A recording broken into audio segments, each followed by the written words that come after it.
అందరికీ నమస్కారం.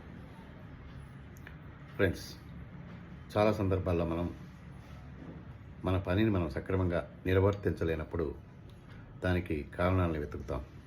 ఫలానా పరిస్థితుల కారణంగానో లేదా ఫలానా వ్యక్తుల కారణంగానో ఆ పని జరగలేదు అని భావిస్తూ ఇతరులను కానివ్వండి, ఇతర పరిస్థితులను కానివ్వండి, ఆ వైఫల్యానికి బాధ్యుల్ని చేస్తాం.